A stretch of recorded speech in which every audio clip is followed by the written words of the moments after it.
Naomba ufafanuzi wa methali heri kujikwaa kidole kuliko kujikwaa ulimi. Naam, ni heri kujikwaa kidole kuliko kujikwaa ulimi.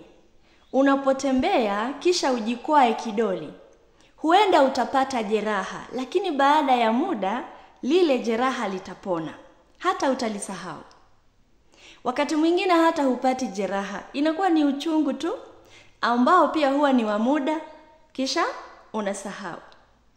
Kujikwaa kidole hapa ni kufanya kosa dogo ambalo linaweza kurekebika.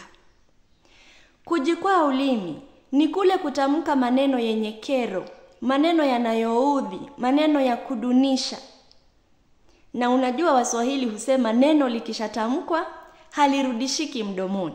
Hivyo ukitamka maneno yenye kero, maneno yanayoudhi watu, yanayowadhalilisha, hutaweza kurekebisha hali ile. Utabakia katika majuto. Hivyo ndio maana tunasema ni afadhali kujikwaa kidole. Yaani kufanya jambo ambalo linaweza kurekebika, kuliko kujikwaa ulimi, kule kufanya jambo ambalo lina madhara makubwa na haliwezi kurekebika. Ni methali ambayo hutumiwa sana kuwasuta watu wenye hulka ya kusema maneno ovyo. Wanaropoka maneno ovyo, hawana hadhari kabisa katika usemaji.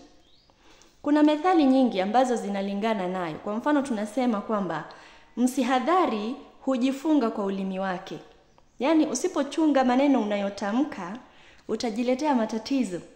Vile vile tunasema kwamba aulindaye ulimi wake huilinda nafsi yake.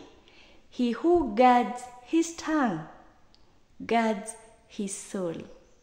Natumai Isaemba umeridhika. Wengine pia wamekaribishwa kutoa maoni.